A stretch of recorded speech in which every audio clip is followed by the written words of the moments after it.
Hi all. I have a feeling that this video is not on your favorite subject, and that is the subject of commas and comma usage. But I think that if we can learn a few simple comma rules, we can not only reduce our anxiety about commas, but maybe even improve our writing and our understanding of sentences and how to communicate our thoughts better. So let me go ahead and share my screen with you. And where I have a brief PowerPoint to go over with you, as well as some resources to share.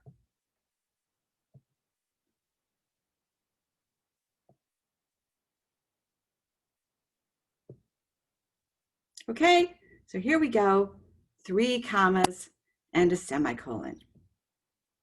Some misconceptions about commas that I hear from students all the time. One is that commas are used when you take a breath.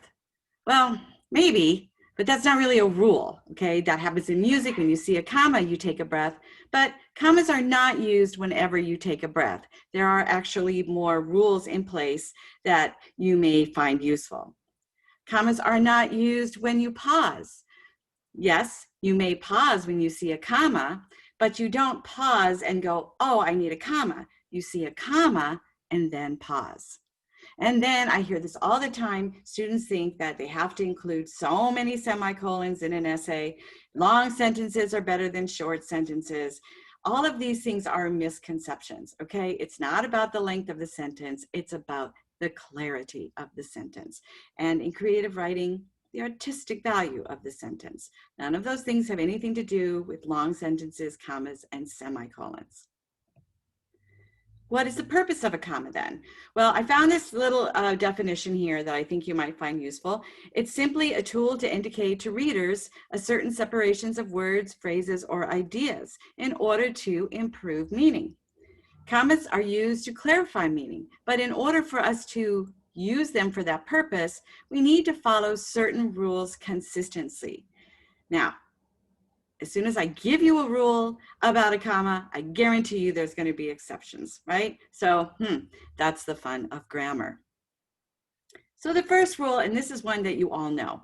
I don't ever see anybody have troubles with this, but let me just give you the basic rule, and that is to separate items in a series, right? So think of it in this case, a comma is like an equal sign, okay?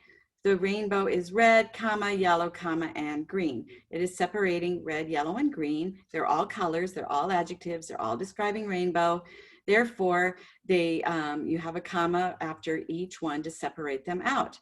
Also, you could use the word and in place of them. The rainbow is red and yellow and green. Okay, so if you can use the word and, you probably can use a comma when you're separating items in a series. Now, of course, as I just said, there's always controversy. So this comma right here, the one after yellow, is what we call the Oxford comma. And some people will tell you that you don't need it, and others will tell you that you must have it. Journalists in particularly do not like this comma. They say it is redundant and they don't like to use up unnecessary space in their columns. And it is a bit redundant if you think about what I just said. If it stands in for and, then what you would have here is the rainbow is red and yellow and green. So maybe you don't need the comma. However, traditional English professors, traditional grammarians are going to say, no, you absolutely have to have the Oxford comma. I don't really care which one you use in this class, but what you must do is you must be consistent. You can't sometimes use the Oxford comma and other times not. Do it the same way all the time. Now, it can also separate items in a series that are phrases. In this case, you may want to use the Oxford comma just for clarity's purposes, right? I went to the store, comma, to the gym, comma, and to the DMV all in one day. That's separating the phrases to the store, to the gym, and to the DMV. Notice that those are also called parallel structures. They're prepositional phrases: to the store, to the gym, to the DMV. That is the proper way to write anything that is multiple in connection with series, okay? So I put a comma here. I went to the store, comma, to the gym, comma, and to the DMV. Now, in this case, you might want to put a comma there. Is it more confusing if that comma is not there? I went to the store, to the gym, and to the DMV. I don't know. You decide as a reader and a writer what you think is clearer. In any case, just be consistent. Now, this is a probably more important use and one that people have trouble with, and that is to separate two independent clauses, but a comma is not enough to separate two independent clauses. You have to have what we call a comma and a conjunction. All right, what is a conjunction? What is an independent clause? An independent clause is simply a sentence. It is something that can stand by itself. Okay, Sarah went to the store. Subject, verb, completer. Sarah went to the store. Okay, so if you're going to put two of those into one sentence, you need a comma and a conjunction, a connecting word, should we say, right? What are the conjunctions? Memorize this. It will help you. Fanboys.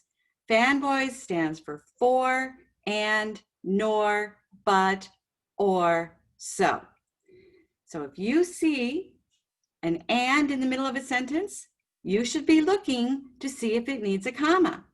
Does it need a comma if it has a subject and a verb and a completer and a subject, verb, and a completer? Yes, yes it does. Sarah went to the store and she went to the gym. Sarah went to the store, but she did not go to the gym. The comma comes before the conjunction. If it said Sarah went to the store and the gym, even though there's an and, the gym is not an independent clause after that, so you would not need a conjunction. Okay? Not every time do you see a conjunction do you need a comma, but it should be a flag when you're proofreading to see if you do need one.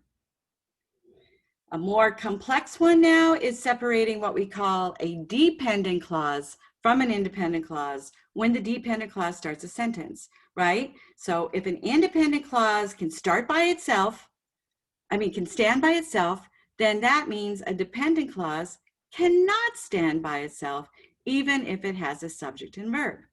So for example, if I were to say to you, although Sarah went to the store, right, you'd be waiting. What's the end of that? That's what we call a subordinate clause. You're waiting for the independent clause to give it meaning. And the things that trigger those are words like although, if, during, after, in, over, anything that designates time, space, or condition and begins a sentence, okay? So if you have although Sarah went to the store, you would put the comma before the independent clause. Although Sarah went to the store, comma, she did not buy anything, okay? So we call it subordinated to the independent clause. Semicolons. Now, I discourage you from using semicolons. I see these as the biggest mistake that people make all the time. I don't understand why in your history you've been told to use semicolons, but try to stay away from them. I'll give you the one exception where you do need to use semicolons, but essentially semicolons are used in the same way a conjunction and a comma are used, and that is to separate two independent clauses. Sarah went to the store, comma, she also went to the gym. Sarah, subject, went, verb, completer, to the store. She, comma, also went, verb, to the gym, completer. But why not just use a sentence? A period. You have two sentences. Sarah went to the store, period. She also went to the gym.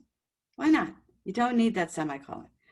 Now, the one time you do need it is in you're using a word like however, or therefore, or furthermore, things like that in the middle of your sentence. In that case, if that word is separating two independent clauses, then you do need a semicolon and a comma. So Sarah went to the store, semicolon. However, comma, she did not buy anything. Sarah, subject, went, verb, to the store, completer.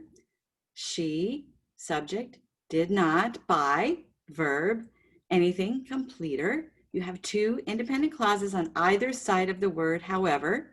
So however should be a trigger for you to check to see, do I need a semicolon? Do I need a comma?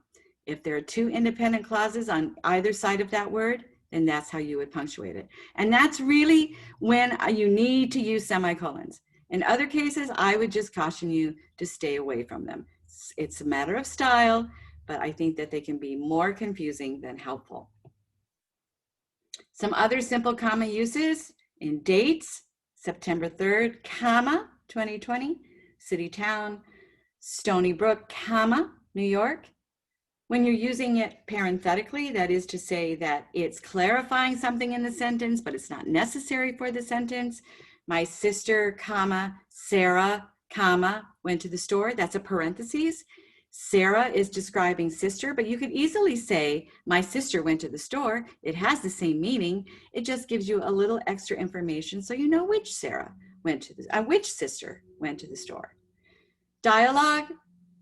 This is something we'll talk more about when we get into some creative writing or when we're quoting material, but it's very simple. Sarah said, comma, and then you have what she said, or you can do it afterwards. You have, that is a good idea, comma, quote, said Miguel. Okay, notice the comma comes before the quotation marks. And then in the middle, if you have a sentence and you put the who was speaking in the middle of it, I wonder, comma, quotation mark, remember, inside quotes, said Sarah, comma, quotation mark, if my computer is good enough. Okay, very simple. You can simply look back at this for models if you're writing dialogue. Now, these are not all the comma rules, but if you can learn these comma rules, I'll be happy, and I think that you'll have a nice grasp on comma usage for your writing. Here's some more sources for you if you want to take a look. I think you'll find them useful. I hope you find this overall video useful, and we will have more grammar videos to come. Take care.